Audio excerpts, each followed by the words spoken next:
Let me ask you something. Do you start learning one skill, then suddenly jump to another, then another, and at the end of the day, you feel confused, scattered, or even guilty?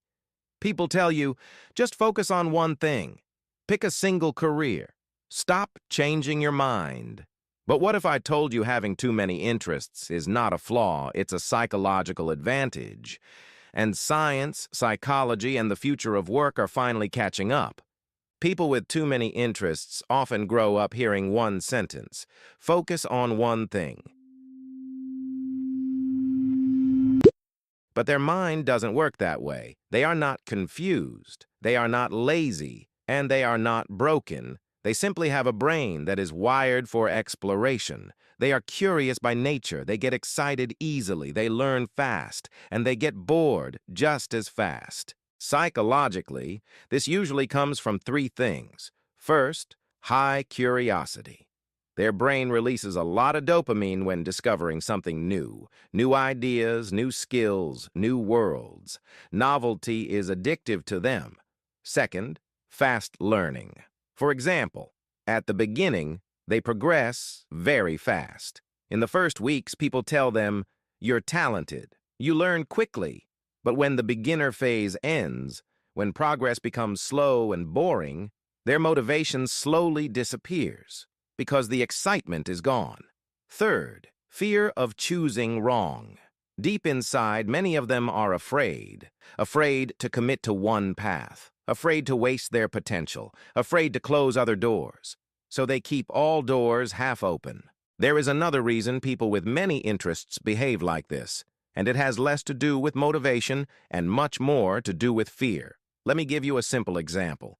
Imagine you are in a restaurant with a menu of 3 items: chicken, fish, pasta.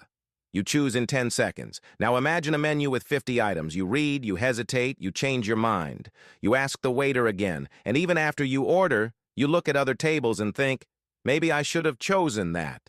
More options does not make choosing easier. It makes choosing harder. Now here is where it becomes serious. In psychology, this is called choice overload. When the brain has too many good options, it becomes afraid of making the wrong one, because the brain is trying to avoid regret. And people with many interests live in this state all the time. Every path looks promising, every future looks possible. And here is the thought that secretly controls them. What if I choose this? And later I discover that the other path was the right one. So they don't quit because they are bored. They quit because they are uncertain. Uncertain that this path will give them the life they want. Uncertain that this choice will lead to success. Uncertain that they are not wasting years. So they leave early. They switch. They restart because they are searching for security. A path that finally makes them think, yes, this will work. From the outside, they look talented. From the inside, they often feel lost. They compare themselves to people who chose one path early: doctors, engineers, artists. They think, why can't I be like them? They start many projects.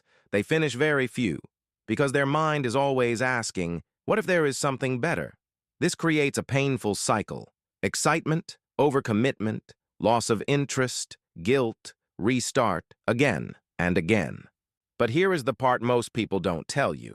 Having too many interests is not a weakness. It is a different kind of intelligence. These people are good at connecting ideas, good at seeing patterns, good at adapting, good at learning new skills.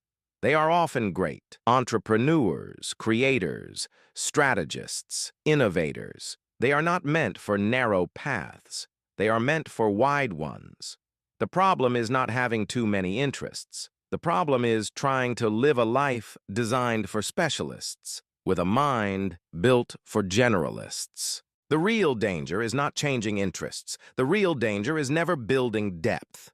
Because without depth, skills stay shallow, confidence stays low, identity stays unstable. The solution is not choose one interest forever.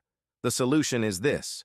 For example, if you like video editing or entrepreneurship or design, don't try to do all 3 at the same time. Choose one direction for 1 year. Let's say Video editing. You focus on video editing. You improve cutting, timing, storytelling through visuals. You build one strong skill. Then later, you bring entrepreneurship into your projects. You bring design into your videos. You don't abandon your interests. You stack them one on top of the other. Many successful people were like this. They didn't choose one talent. They built a combination, and that combination became their advantage. So let me ask you something. Are you someone who has too many interests, or are you just someone who hasn't yet found the right way to use them? Tell me in the comments, which one are you? If this made you think different, hit subscribe. We go deeper every day. Don't forget to like the video. It helps more people find messages like this. And if you want to connect with people who think like you, join our Discord community. The link's in the description. Reverse Hub isn't just a channel. It's a mindset.